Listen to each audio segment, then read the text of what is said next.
Welcome to The Blind Side. News and information from a blindness perspective. Here's Jonathan Mosen. Ooh, there are lots of podcasts out there, aren't there? So thank you for choosing this one. I do really appreciate that because your time is precious.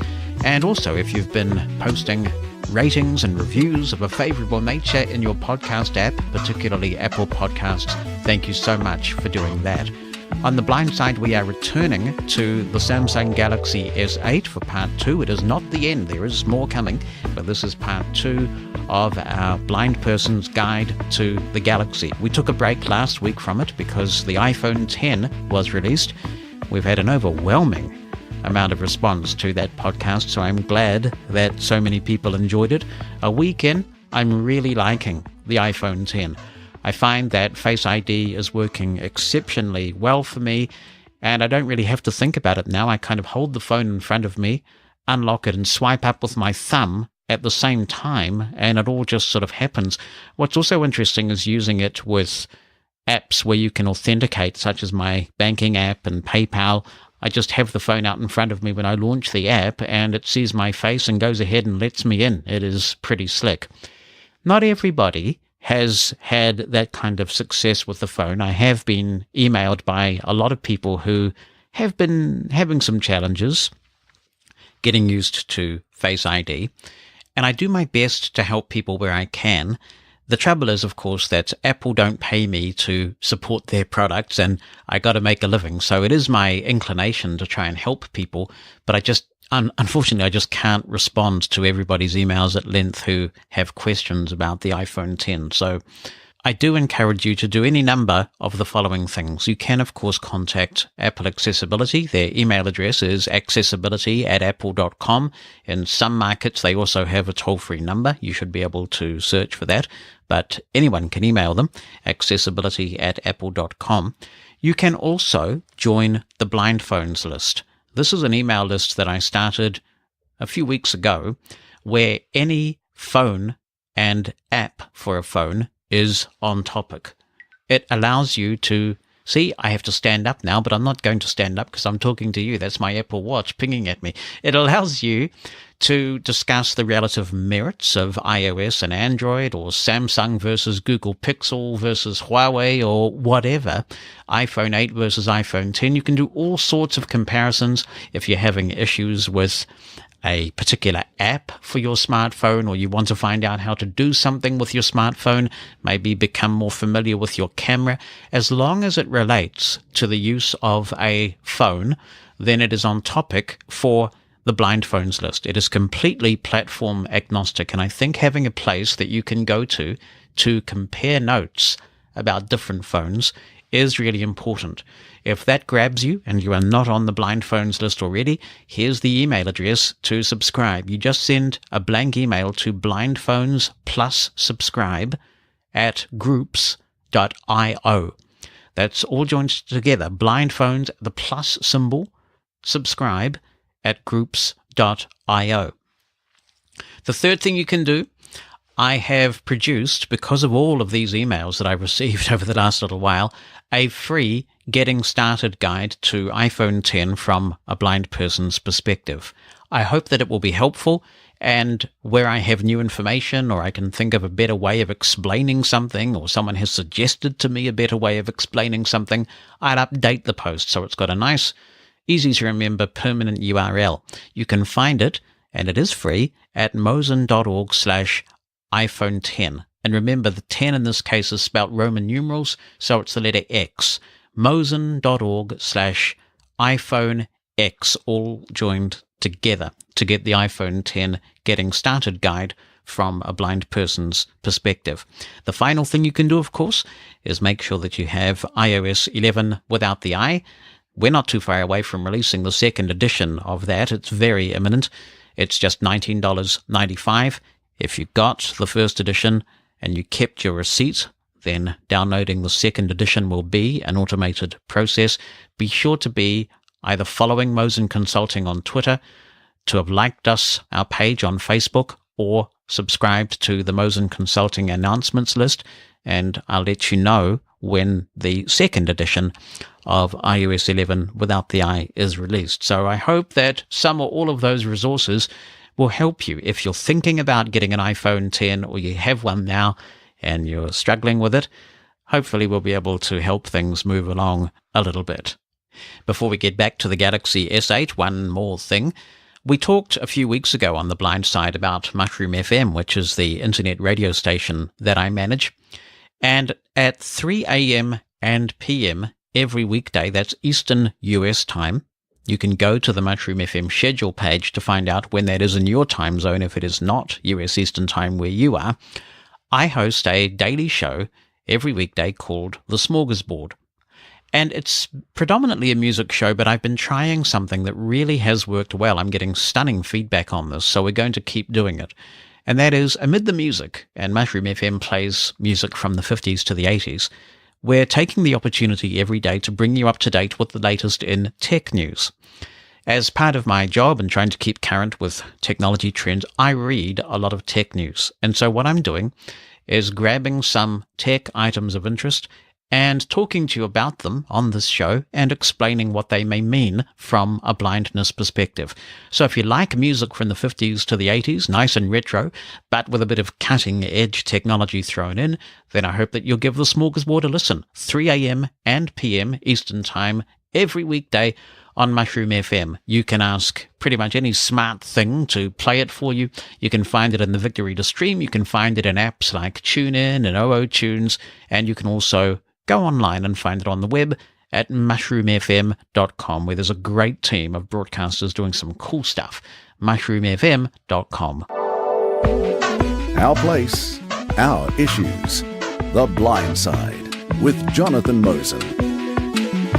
In the Blind Side Podcast 60, I unboxed and set up a Samsung Galaxy S8. That recording was made some time ago, and so I have had some opportunity to use the Samsung Galaxy S8. As I said in that podcast, typically I have used Android devices strictly for accessibility testing only, rather than try to use them as a primary device because of the high level of frustration I feel with the angular talkback gestures.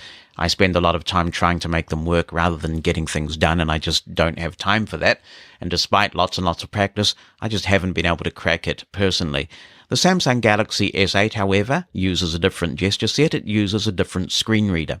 And indeed, this is one of the advantages of Android, is that there are so many options that you have at your disposal, ranging from the launcher, in other words, how your screens will look, to different applications that do call functions on your phone that embed right into the operating system, to screen readers, in this case Samsung bundling their own screen reader with their devices. And so I have been using the Samsung Galaxy S8 quite a bit, and I've been enjoying the experience. I will say right from the outset that I don't think it is as polished an experience as iOS.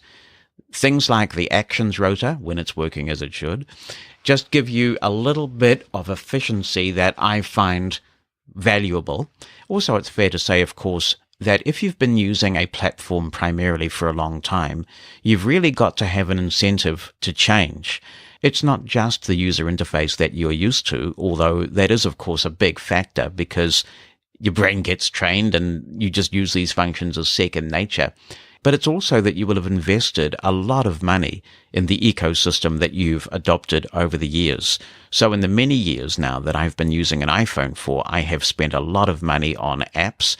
Most apps don't allow you to cross-grade from the iOS version of the app to the Android version if one is available. So that is a factor. There's got to be something that has either really annoyed you about your current platform, or that is a huge incentive about the platform you're looking at migrating to that would make you want to switch. And while Apple has tested my patience with things like the 3.5 headphone jack, some of the quality control issues, I still feel that overall they have a very high quality user experience that I find satisfactory most of the time. But as I said in episode 60, choice is a very important thing. It's nice to be able to switch platforms like everybody else. I hope this podcast will help you to determine whether this product might be viable in your day-to-day life. It is not a user guide. It is not a tutorial of Mosen Consulting tutorial standards that teaches you how to use the product. It's just a demonstration. Let me also say before we start this, that there will be times when I'll be summoning Google's Assistant. And I will use the keyword from time to time to do that. I'm not going to use it now because I'm going to say, take some time if you need to put headphones on to listen to the podcast. If you have an Android device nearby, if you are listening on an Android device, then you will want to plug headphones in so that I don't inadvertently trip your Google devices. It's really difficult not to use the command when demonstrating, so I just want to give you that warning. Let's give you a bit of a description of the device. We kind of went haywire when we unboxed it, but here are some specific hard facts for you. The dimensions of the product, the Galaxy S8, we're looking at 148.9 by 68.1 by 8 millimeters. That is 5.86 by 2.68 by 0.31 inches. It weighs 155 grams, a nice light little phone that is 5.47 ounces. Now, it currently runs Android 7.0 Nougat. And of course, this is a big issue for Android in general, known as fragmentation, where when a new version of Android is released, it can take a long time, if ever, for a manufacturer to catch up and update the operating system to the latest version of Android. And that is a compelling reason to go with the Google-branded phones, like the Nexus and more recently the Pixel, because the moment a new version of the operating system drops, you will get that on the Google-branded devices. A version of Oreo, the latest version of Android 8.0 and soon to be 8.1, is in beta in some markets now for the Samsung Galaxy S8. So I think you can conclude that they have heard that feedback and they're trying to do a better job of making sure that they get you on the current version of Android as soon as possible. Now, there may be some accessibility benefits in making sure you are keeping up with the latest version of Android. However, a lot of key applications are not bundled with the operating system itself. So if you want to get a new version of VoiceOver, for example, you're going to have to download a new build of iOS in the Apple world, and VoiceOver is baked into the operating system. That's not necessarily the case in Android. If you can get by with TalkBack, and some people do, you can upgrade your version of TalkBack from the Play Store when one is available without having to download a new version of the operating system. And a lot of other core apps are the same way. If there's an update to the Mail application or the Calendar application, you don't need to wait until the operating system is updated to get all those updates. They can be pushed to you in an update just like any other application. So that is a real selling point. Going back to the specs, there is 64 gigabytes of storage available on the device. And as we saw when we unboxed the device, you can add additional storage through the SD card slot all the way up to 256 gigabytes. So that's 256 gigs plus 64 gigs. That gives you a lot of onboard storage. And on my model, that SD card slot, the micro SD card slot, is next to the nano SIM slot. Tucked away, you have to pop out the tray and you will find both slots there. It sports a 5.8-inch screen, so it's the same size as the iPhone Plus model screens, but similar to iPhone X, the edge-to-edge display, the lack of bezels, means you're getting it in a much smaller form factor than the Plus-sized iPhones. It has 4 gigabytes of RAM on board, so that can really help you with performance. It has a 12-megapixel camera on its back, and the front-facing camera for selfies and video calls is 8 megapixels with autofocus. You've got a 3,000 milliamp battery in this thing. It is also IP68 certified, and that should mean that it's dust and waterproof over 1.5 meters and for 30 minutes. Now, one of the reasons why apologists for or advocates for Apple say they had to take the headphone jack away was the dust and water resistance. And yet here we are, a phone that has equal, at least, dust and water resistance to iPhones, sporting a 3.5 millimeter headphone jack right in the base of the phone. And I can't tell you what a difference that makes to me personally, having that headphone jack there. Wi-Fi is here, of course, up to 802.11ac. Bluetooth is 5.0. It has an NFC chip, and of course, being Android, the NFC chip is open, so you can use a range of functions with this. You can have applications that might do things like unlock a hotel room door, doing cool things like that. And of course, there are various payment technologies that are possible with NFC, including Samsung's own Samsung Pay. There's a USB-C port on the bottom of the device, and that's a reversible plug, so it's very easy to connect. It doesn't matter which way you put it in. It's similar in that regard to Lightning, but of course USB-C is an open standard, and that does make it easier if you have a whole bunch of devices that take USB-C to charge things. Now, it also supports Qi wireless charging. I understand not in all markets, but certainly the Samsung Galaxy S8 that I have here supports Qi wireless charging. This is the same standard that Apple has now adopted. It has been around in the Android world for quite some time now. So, as is often the case, Apple takes a while to jump on board with some of this technology. The fact that both my iPhone X and my Galaxy S8 support Qi wireless charging is very handy. Here in the studio, I have a Qi charger set up, and when the iPhone needs a bit of charge, I just drop it onto the charger. When the Galaxy S8 needs a bit of charge, I drop it onto the same charger. So it's incredibly convenient. The Galaxy S8, as well as supporting the Google Assistant that is built into Android, also has a thing called Bixby, which we'll have a good play with. And that offers some very interesting commands, particularly from an accessibility point of view. Before I got really going with the S8, I had to get a lot of my content from my iPhone onto the S8. And these days, that is a really simple process. The best way that I've found to do this is to download the relatively new and improved Google Drive app onto your iPhone.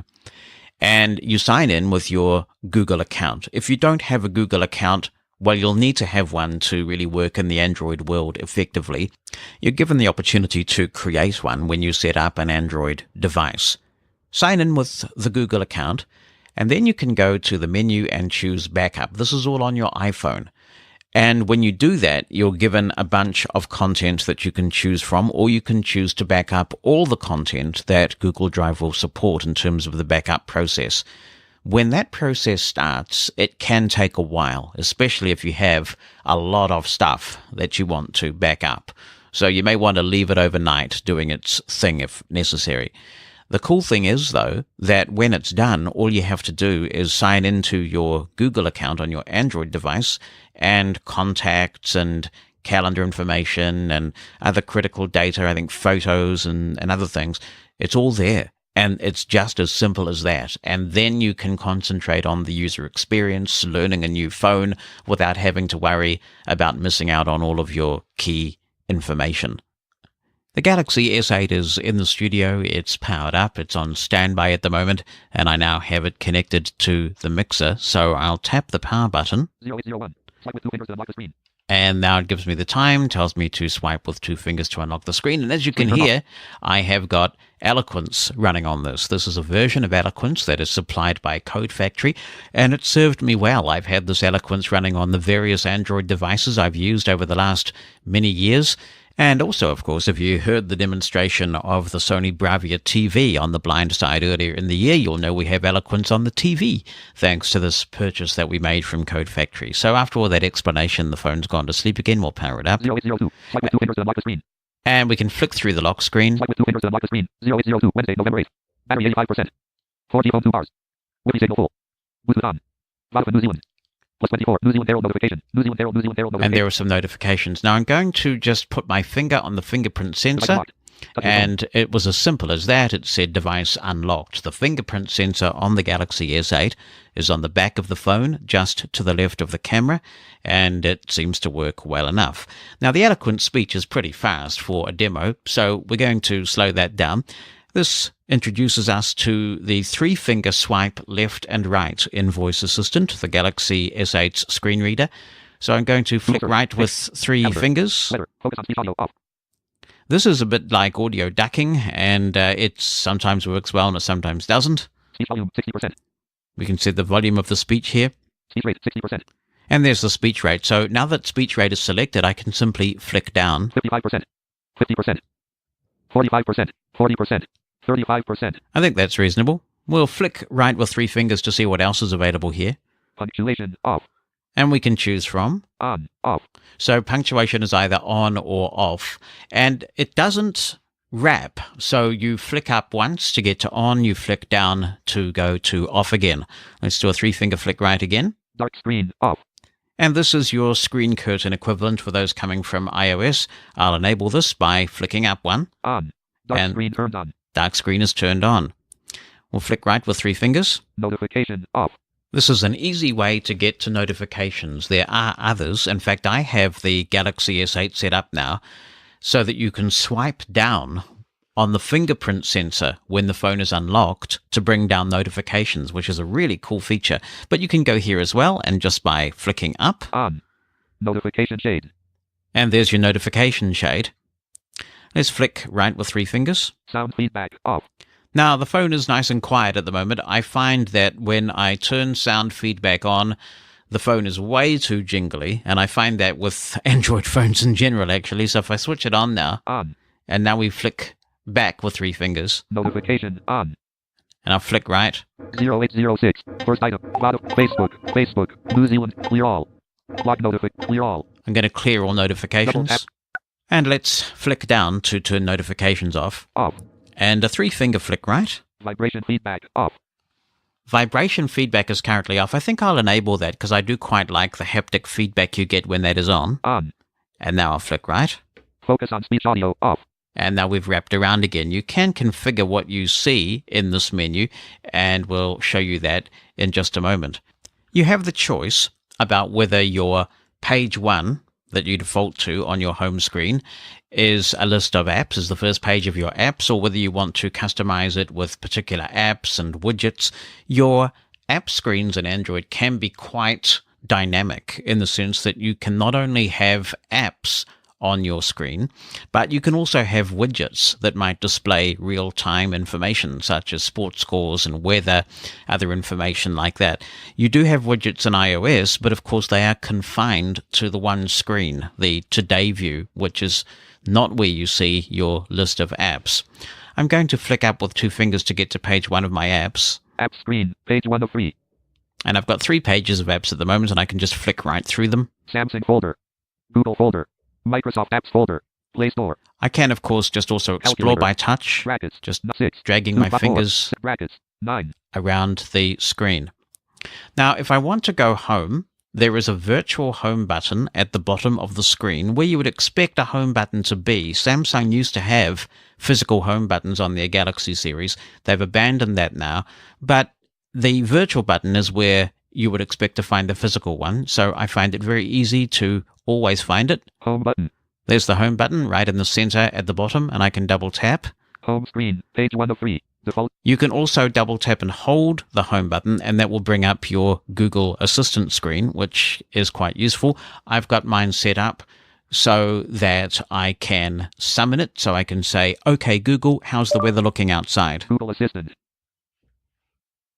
Currently in Wellington it's 53 and mostly sunny. Today, it'll be cloudy, with a forecast high of 59 and a low of 48. Somehow I have not got that set to Celsius. Something I have changed recently has given that in Fahrenheit, which I don't understand, but we won't worry about that for now. So we can also say things like, "Okay, Google, how did the New Zealand cricket team do today?" New Zealand lost to India. They lost by 6 runs. Whoa, that was a nail-biter, I'm sure. The Google search is something I've always really admired, and one of the things that I think we should also admire Google for is that a lot of their very attractive offerings are available on iOS anyway. So you can use the Google Assistant, you can use Google Maps and YouTube and a lot of the other Google apps on iOS. But of course here it's built into the operating system. I find that as a rule, Google Assistant gives me much better information, much more direct answers to questions than does Siri. Now, sometimes Siri comes up trumps and it does a really good job, but I get more meaningful answers from Google more often than I do with Siri. Last year in iOS 10, I guess in response to Alexa and Google Assistant and some of these very capable voice assistants, Apple loosened things up a little bit by introducing Siri Kit, and this allows third-party applications to engage with Siri, but there are specific categories of app that will work with Siri Kit, and if there's an app you want to use that does not fit in to any of those categories, then there's nothing you or the app developer can do about it. Imagine how much easier it would be in iOS if you could just ask your radio app of choice to play a song for you, or a radio station for you. Or if you could just open a book in Kindle or VoiceStream or Audible or whatever you happen to use, all from Siri. You can do that sort of thing in Android because it is way more open and friendly to third-party developers. So I've got the S8 lying on my desk here at the moment, and all I have to do is say, "Okay, Google, play Mushroom FM on TuneIn Radio." All right, here's Mushroom FM on TuneIn. Now I'm going to stop that process, but then the TuneIn app opens, Mushroom FM starts to play, and there's lots of examples of this where you've got integration with apps. For example, you can do the same with Spotify. You can't do that with Spotify on iOS, and on it goes. So Google has a pretty impressive voice assistant, and as we will learn later, it is only one of the voice assistants built right into a Galaxy S8. And you can perform system-related functions as a result, functions which Apple precludes third-party applications from offering in iOS. So we can say things like, "Okay, Google, open accessibility settings." Opening accessibility settings. And let's just take a look at what's here for Showing items 1 to 11 of 18. voice assistant and other things. Back button. Back button. Last recents button. Home button. Back button. Back button. Last item. So I'm Double currently tap to select. at the Double bottom tap of the and hold to long screen press. because, as you will remember, I double tapped the home button. So we're in that area. That area has focus. I'm just going to touch the screen somewhere in the top of the screen area Dexterity and interaction. and flick left. Hearing. Vision. Vision is first. We'll double tap, Double tap. Vision. Showing items 1 to 8 of 17. and I'll flick to the right. Navigate up button. Vision. Voice assistant on. Double tap to select. Voice assistant is, of course, on. Voice assistant help. Double tap to select. If we double tap this, we'll get back into the tutorial that we saw when we unboxed the Galaxy S8. Dark screen. Keep the screen turned off at all times for privacy. Double press the power key to turn this function on or off. On switch. Double tap to toggle. So not only can you use the menu that we showed you earlier, but you can also just double tap the power button. Dark screen turned off. Dark screen is off. We'll double tap the power button again, Dark screen turned on. and it's Lock on. screen. 0812. And I accidentally locked the phone there because I found the button a bit hard to press twice quickly enough. So we'll unlock. Screen turned off. Oh, I wasn't quick enough there. 0812. Swipe with device unlocked. Vision. So I just unlocked with the ID sensor, the fingerprint sensor on the back. Rapid key input. Use the Samsung keyboard and the keypad by tapping keys once. On switch. Double tap to toggle. In iOS land, we would call this touch typing mode, and it just means that you don't have to double tap every key when this is on. I certainly prefer that to be on. There is no equivalent of direct touch typing, and I don't know how many people use direct touch typing in iOS, but that's where you just simply tap the keys. If you've got a really good memory for where everything is on the virtual keyboard, boy, can you get some good speeds with direct touch typing, and that's not available here. Speak passwords. Set your device to read the characters allowed as you enter your passwords. Before entering passwords, connect headphones or go to private locations so that passwords cannot be heard by others. Off switch. Double tap to select. I would not want to have that on, but if you have trouble with passwords, then you can enable this feature and you'll get verbal feedback about what you're typing in, even in password fields. Accessibility shortcut. Turn on your accessibility features more quickly with a two-step shortcut. Double tap to toggle. I'll double tap this. Accessibility shortcut. Navigate up button. Accessibility shortcut. On switch. When this feature is on, you can quickly turn on accessibility features in 2 steps. 1. Press and hold the power key until you hear a sound or feel a vibration. 2. Press and hold with 2 fingers until you hear audio confirmation. If the device has multiple users, using this shortcut on the lock screen temporarily turns on accessibility until the device is unlocked. So that's how that works. Now I can introduce you to another very handy gesture. We can go to the back button, of course, and double tap that, or just single tap with 4 fingers. Simple as that. A 4-finger single tap, Vision. Showing items 1 to 8 of 17. and we're back to the previous screen. Speak passwords. Set your accessibility on switch. Voice label. Write voice recordings to NFC tags to provide you with information. This is a very good use of the unlocked near-field communication NFC chip. The idea here is that you can get blank NFC tags. NFC is much less directional than some other alternatives like barcodes, so it does have some blindness advantages in that regard. You can record onto these blank NFC tags, little voice recordings, and attach them to things. So this could be very useful if you have a wardrobe where maybe you have a lot of distinct patterns and colors, and some things just don't go with some other things. So you can put instructional information on items of clothing, for example. You can attach the NFC tag that you've recorded, and you just wave the phone, tap the phone on the tag, and it will immediately speak that information that you've recorded. Now, there are apps all over the place that will do this sort of thing, but it's kind of nice to see that Samsung have built this functionality right into their screen reading product. I'll flick to the right. Screen zoom and font, medium, small, default. Double tap to select. I think that's pretty self-explanatory, so we'll keep going here. High contrast fonts. Adjust the color and outline of fonts to increase the contrast with the background. Off switch. High contrast keyboard. Adjust the size of the Samsung keyboard and change its colors to increase the contrast between the keys and the background. Off switch. Show button shapes. Show buttons with shaded backgrounds to make them stand out. Off switch. Magnifier window. Magnify content shown on the screen.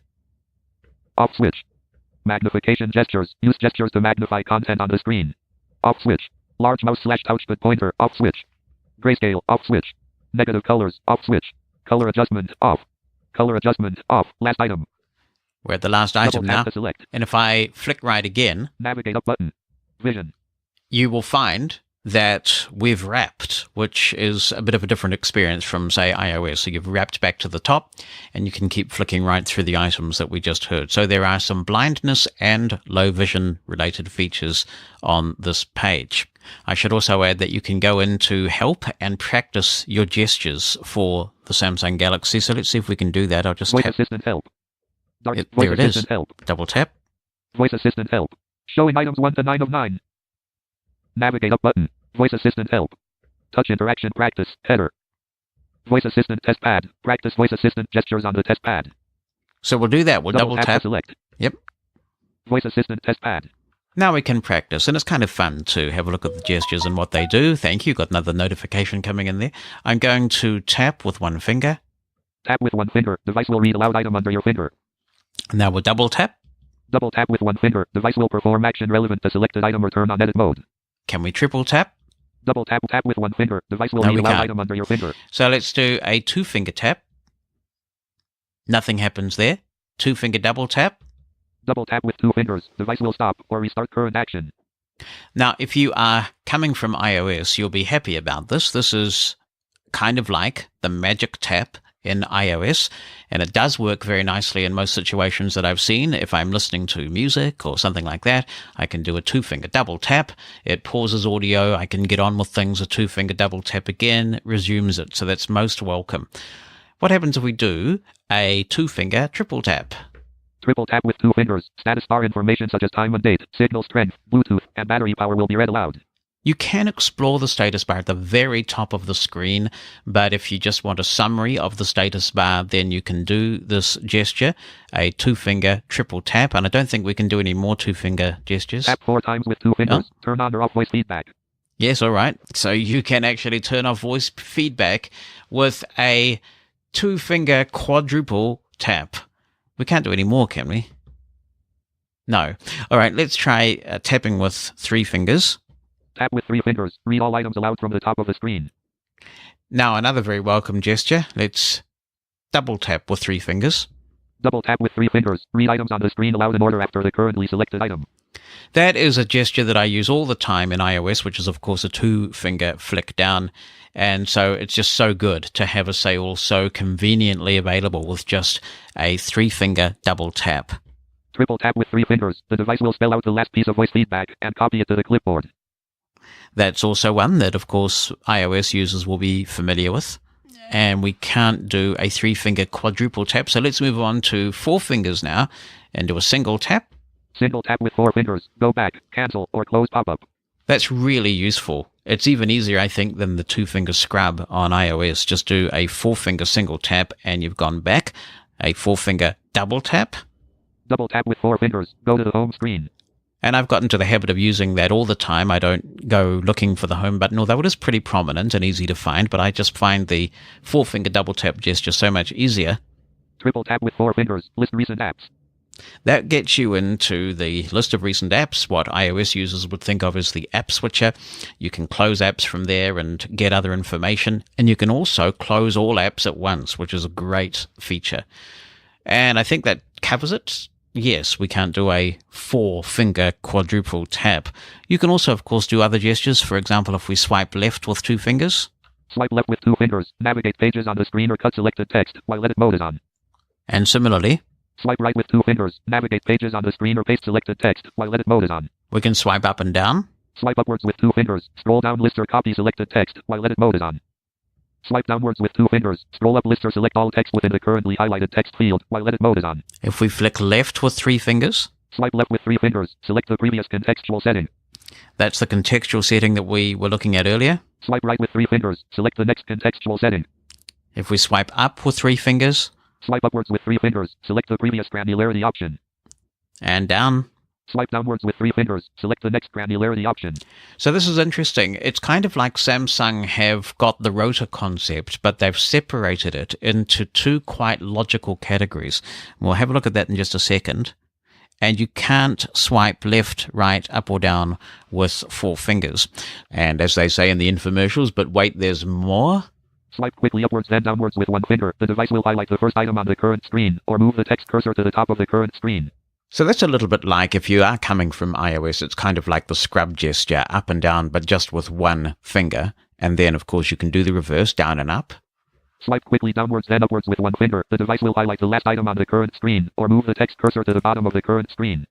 We can also go left, right in the same way, so we'll go left, right with 1 finger. Swipe quickly left then right with 1 finger. Device will scroll upwards through the content. And the other way, right then left. Swipe quickly right then left with 1 finger. Device will scroll downwards through the content. There are some tap and hold gestures, so if I double tap and hold with 1 finger. Double tap and hold with 1 finger, you will be able to move or drag icon. And if I double tap and hold with 2. Double tap and hold with 2 fingers. Device will switch to selection mode. I'm going to locate the back button now. Exit button. Exit. Oh, there's the exit button on the bottom right of the screen. Voice assistant help.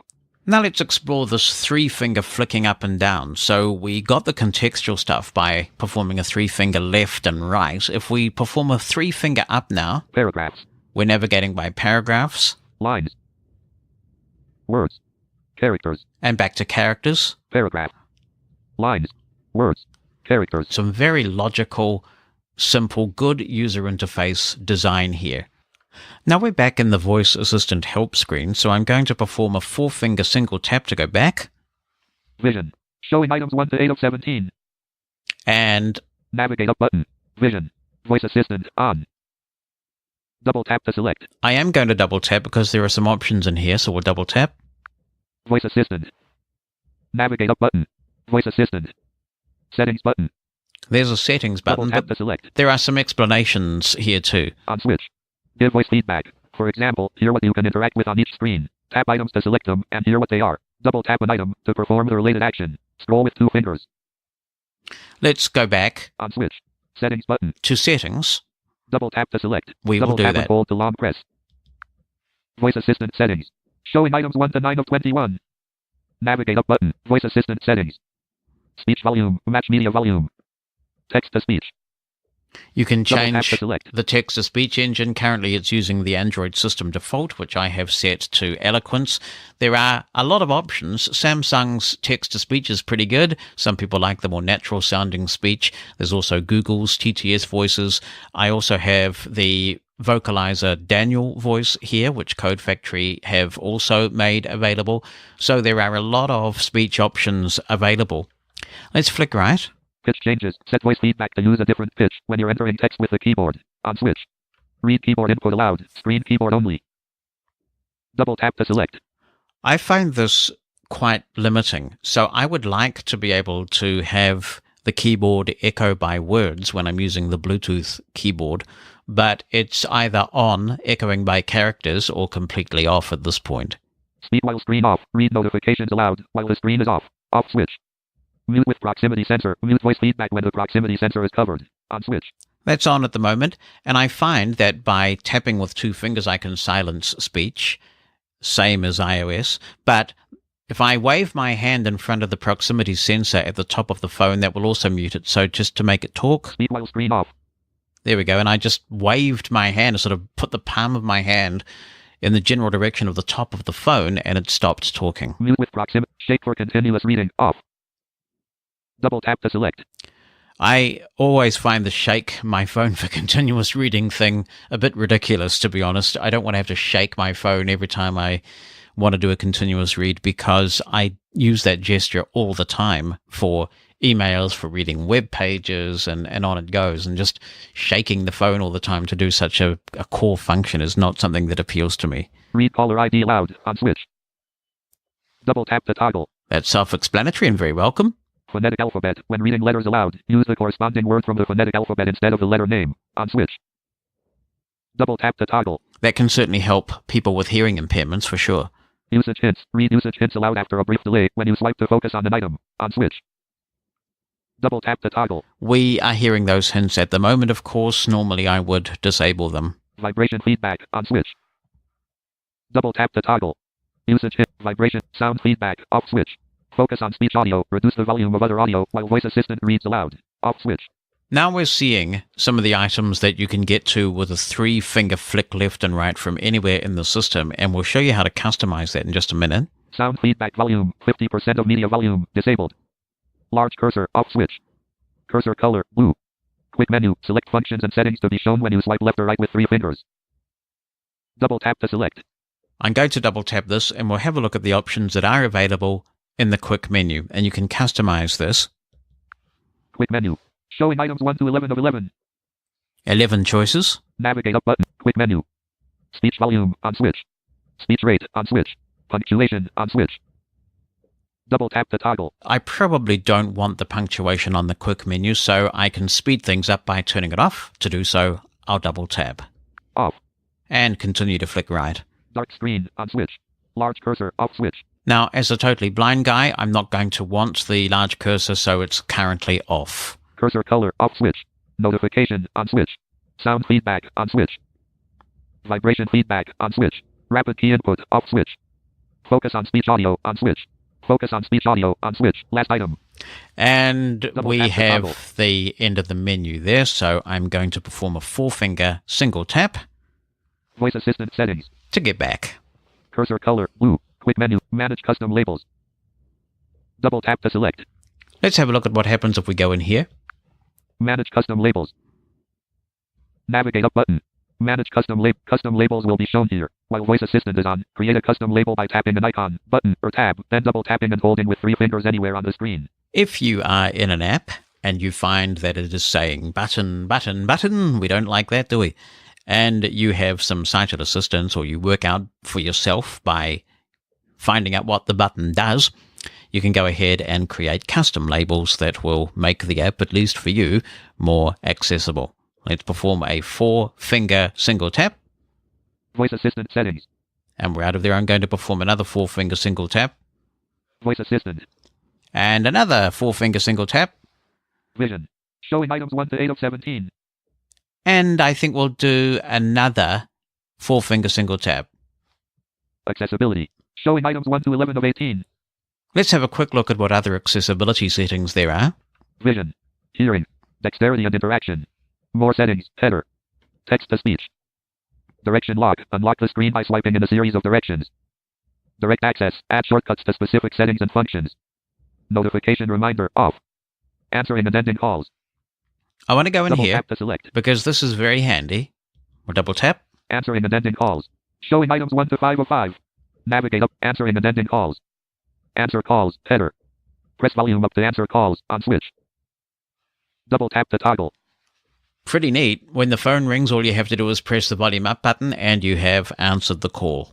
Automatic answering. Answer incoming calls automatically after 2 seconds while the headset or a Bluetooth device is connected. Off switch. End calls. Header. Press power key to end calls. On switch. Double tap to toggle. Pretty good user interface here. So volume up to answer. The power button ends the call. Press power key to end calls. On switch. Navigate up button. And that's what's in here. We'll Double tap to select. perform a 4-finger single tap to get back. Accessibility. Showing items 1 to 11 of 18. Let me tap the center of the screen. Direction lock. Unlock the direct access. Notification reminder. Off. Answering and ending. Single tap mode. Use a single tap instead of a swipe to respond to alarms, alerts, and incoming calls. Off switch. Double tap to select. If you become really proficient with your device, that single tap mode can be a very nice feature to experiment with. Manage accessibility. Import and export your accessibility settings or share them with other devices. Services. Header. Talkback. Off. Select to speak. Off. Switch access. Off. Brailleback. Off. Looking for something else? And that's a very brief overview of the accessibility settings. As you heard there, if you would like to try TalkBack and compare the difference between Voice Assistant and TalkBack, you can download TalkBack from the Play Store. The one thing that I found when using TalkBack is that if you want to change screen readers, Voice Assistant is very forgiving about letting you do that. You can actually launch TalkBack while Voice Assistant is running, and Voice Assistant will say, if you want to launch TalkBack, you got to quit Voice Assistant. Is that what you want to do? And you say, yes, I do, and TalkBack starts to work. It's really seamless. You can do a similar thing going the other way with one caveat, and that is that if you turn the dark screen mode on in TalkBack, which I have found incredibly buggy, I found that dialogues pop up on the screen when dark screen mode is on, and it just gets the phone into some sort of state where it says that it can't see the screen. And that's what happens if you have the dark screen mode on. So for security purposes, no one can see your screen, and you try to switch back from TalkBack to Voice Assistant. You can go one way but not the other, unless you of course disable TalkBack's dark screen mode, and then it's a similarly convenient process.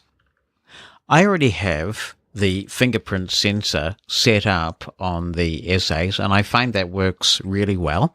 I also have a PIN, and that obviously is no problem to enter, and you need that PIN in order to set up the other security measures. There are a number of ways in which you can authenticate yourself with the phone, so you're not just limited to one.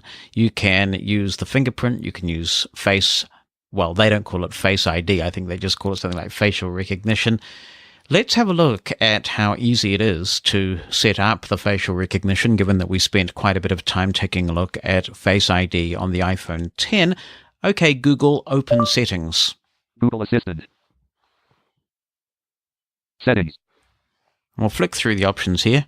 Advanced features. Games. Yeah, one-handed mode. I tapped the part of the screen where I know this is roughly located. Device maintenance, battery, apps, default app, wallpapers and themes, lock screen and security, lock screen, face recognition, fingerprints, iris.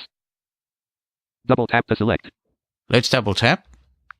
Lock screen and security. Showing items 1 to 10 of 21. Navigate up button, lock screen, search button. Phone security, header. Screen lock type, PIN, fingerprints. Double tap to select. Currently, my screen lock type is set to PIN and fingerprint. One of the things that I really do find quite cool about this phone is that they think about the use case where you may be at home, you may be in a pretty safe environment, and so you can have your phone automatically unlock in certain locations. I, for example, really don't mind if my phone unlocks when I'm at home. I have no difficulty with Bonnie picking up my phone and unlocking it if she needs to.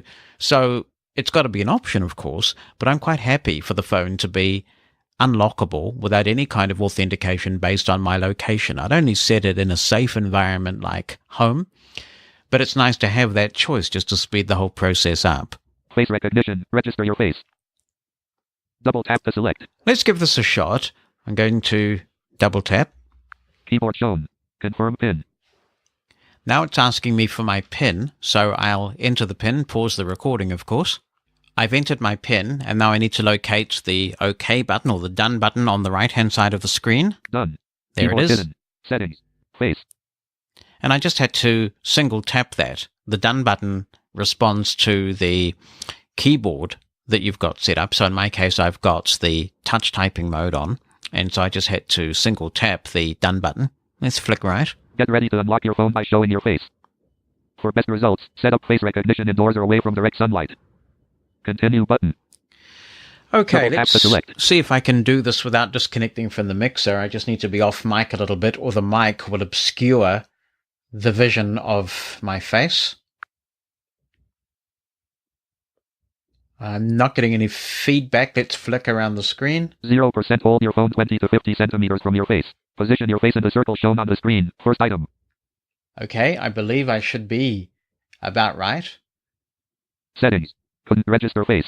All right, we'll try it again. Couldn't register face. Face not recognized. Front cancel button. Retry button. Face. 0% hold your phone 20 to 50 centimeters from your face. Position your face in the circle shown on the screen. First item.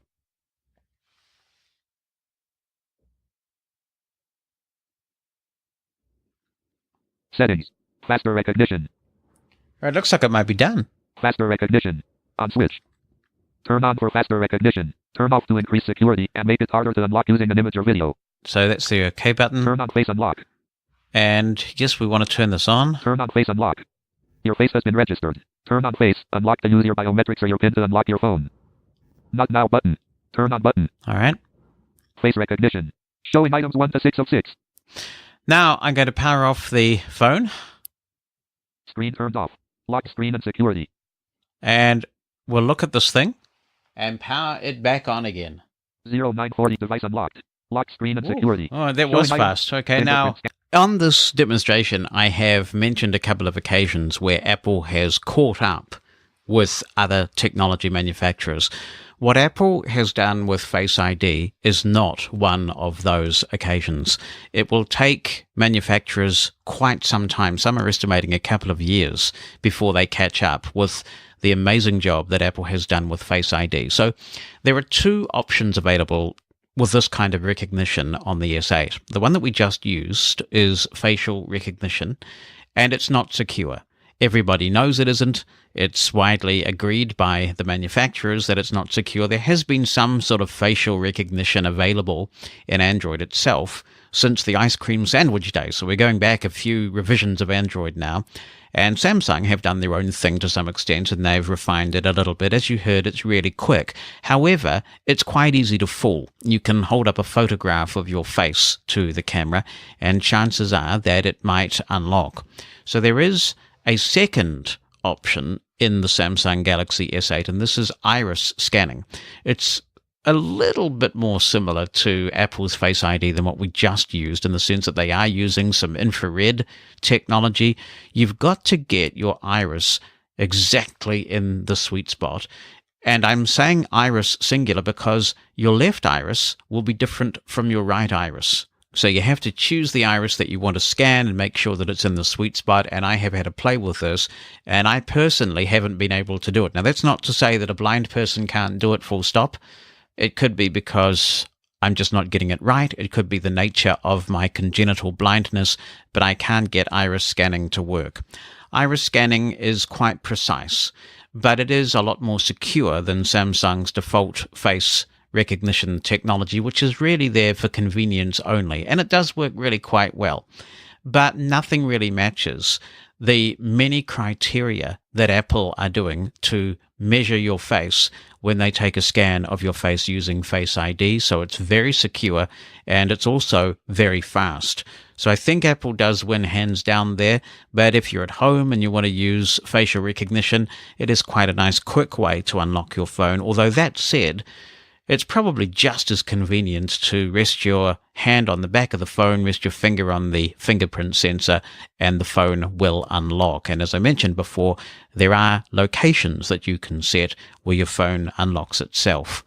Before we wrap up for this week, and we will be returning to the Galaxy S8 next week, there are a couple of general Android-related things that I want to emphasize because I think they are a real advantage of Android. And the first is connecting an Android device to your PC. So I have the S8 and my PC up in the mixer at the moment, and I have a dock here in the studio with all kinds of cables protruding from it, one of which is a USB Type-C cable. This is one of the reversible type cables, really easy to insert because you can insert them either way. And of course, this is compatible with the S8. So I'm going to pick up the S8 and I'm going to plug the USB-C in to the bottom. Charging started. Battery power 50%. New notification from autoplay. Galaxy S8. Select to choose what happens with this device. A couple of things happened there. You heard eloquence on the S8 say that charging had started. You heard the sound of the PC indicating that a connection had been established, and the Windows autoplay message that we could deal with if we wished to. And so that's straightforward enough. Now let's go to File Explorer. I'll press Windows E to do that. File Explorer. Items View Multi-Select List Box. I'll press Shift Tab to get to the Tree View. Tree View. And now I'm going to press the letter G. Galaxy S8 closed. 5 And of there 12. it is. The Galaxy S8 is right here as a drive on my computer. So I'll open that up. Galaxy S8 opened. 3. Phone closed. 1 of 1. I'll press the right arrow to open that. Phone opened. 9. 4. Alarms closed. Android closed. DCIM closed. Dogcatcher closed. Download closed. Now, Dogcatcher is a podcast app. Here's downloads. DS Audio closed. Eloquence TTS closed. DS Audio is the name of the app that I use with my Synology network attached storage device. So it's all here, and you can copy information very easily just by doing a copy and paste. You don't have to worry with an app that has varying degrees of accessibility depending on what time of year it is or whatever. This is just a simple process of copying and pasting. If you've got over 300 gigs of storage, which is certainly conceivable if you have the 64 gigs of storage and a 256 gig SD card, then it's really easy if you've got a lot of music to just do a copy and paste. Your directory structure, if you prefer to browse that way, can be preserved, and everything just copies across as if you were copying to a drive. That is absolutely fantastic. Another thing I'd like to point out this week, just before we go, is the Google Play Store, and two very important features from an accessibility point of view. As we'll see next week when we get into using some third-party and built-in apps on the device, the Google Play Store is of course accessible, but some people prefer to do browsing on the web, and we can do that. Search box edit. We'll go to Google Chrome. Google Chrome. Untitled Google Chrome. Mosen Consulting Blindness. There we go. And then we'll go to address it. play.google.com. Google Play. And there it is. Chrome is nice and fast, isn't it? 3 and regions. 9. Works great with JAWS. Now I am on the Google Play Store and I can search for an app. So let's say I'm looking for the Be My Eyes app. I'll press E to go to the edit field. Search edit combo. Search edit combo. I pressed enter to turn forms mode on, and now I can type Be My Eyes and press enter. Navigation region. And what I find useful to do is now to search for the name of the app I just searched for. So I'll press Control F. JAWS find dialog. Find what? And I'll just type My Eyes. Link Be My Eyes helping the blind. There it is. Link Be My Eyes. Free button. And there's the free button, so I'll press enter on that. Main region. Free button. Free button. Free button. Now I'm being asked enter your password. Password edit. for my Google Play password, which is of course the password associated with my Google account. I'll type that in and press enter. Heading level 1. Hi Jonathan. And now I'm being asked, choose a device. And let's see what we have. Vodafone Samsung SMG 950F button menu collapsed. Cancel button. Vodafone Samsung SMG 950F button menu collapsed. If I press enter here, dialog. Vodafone Samsung SMG 950F button menu. Now I can browse through the options. Vodafone Samsung SMG 950F button menu. Vodafone Samsung SMG 950F last used, November 8, 2017 button. No carrier Sony Bravia 4KGB. This item is not compatible with your device. Button. So it sees the Sony Bravia and says, look, Be My Eyes isn't going to work on your TV. Skinny Huawei Nexus 6P last used. And we can choose the Huawei Nexus 6P. It tells me that it's on Skinny, and I don't want to install it there. So we'll go back up. Nope. Vodafone Samsung S. Choose the Samsung. Be My Eyes Google. And now Vodafone's cancel button. Install button. We choose the install button. Dialog. Please wait. Clickable. Be My Eyes Google Play. Dialog. Be My Eyes helping the blind will be installed on your device soon. OK button. And that's all there is to it. So if you prefer to browse for an app on your PC and just search around the Google Play Store, you can do that. When you choose to install, the Google Play account that you're logged in with will see devices that are associated with that account, and you can push to any of them where the app is compatible. It's smart enough to know when an app is not. When you choose this, next time your phone is switched on, if it's not switched on at the moment, it will push the app from the Google Play Store to your phone. It's as simple as that. You don't have to be. We happen to be cabled to the mixer at the moment because I was showing you what the phone is like as a drive. But that has absolutely nothing to do with this. The process of getting an app pushed to your device is totally wireless and just relies on you being logged in to your Google Play account. Now, by this time, I expect the app will be there. Let's just see if we can find it. Page 3 of 3. ASB Mobile. Tweet. Sono. Spotify. Dogcatcher. Shuttle. The Old Reader. Outlook. Aquaradio. Aquamail. Aquamail Pro. Speedest. Easy Accessibility. Rover Ud. Feed Explorer. ETI Eloquence T. TuneIn Radio. Be My Eyes. And there it is. Double tap to select. The Double tap and hold to long press. Be My Eyes app is now installed on my device, and it's as simple as that. The final thing I want to mention is that we've all been there, right? We have downloaded an app, and it sounded really good, and we want to be able to use it, and we find that it's not accessible. If you're in that position with Apple, you will have to contact the iTunes store and ask for a refund. Normally, I've found that if you explain you bought an app and it's not accessible with VoiceOver and you want a refund, they will eventually process a refund. But with the Google Play Store, you have up to 2 hours after the purchase of the app to use the Google Play Store app on your device to get a refund, and the whole process is automated and instant. If you later buy that app a second time, then you can't get a refund again. So if you got a refund for accessibility reasons, you want to make very sure that the app now really is accessible before you buy it a second time. You can also contact Google after that 2-hour period and ask them to intervene, and I believe there's about a 48-hour grace period for refunding. So it's very generous. That automated process is something I have used a lot in my Android using career, where I've used an app to find that it really just doesn't work out and I get a refund. And it really does liberate you to try apps and know that if they don't work out, then you can get a refund right away. We'll continue to look at the Galaxy S8 next week, including Bixby and a number of other apps. But a reminder, if you want to discuss this podcast or indeed any phone-related podcast that we've done on the Blind Side, get some general advice about smartphones, then the Blind Phones list is the place to be. iOS, Android, any other phone platform most welcome, and you can subscribe by sending a blank email to blindphones+subscribe@groups.io.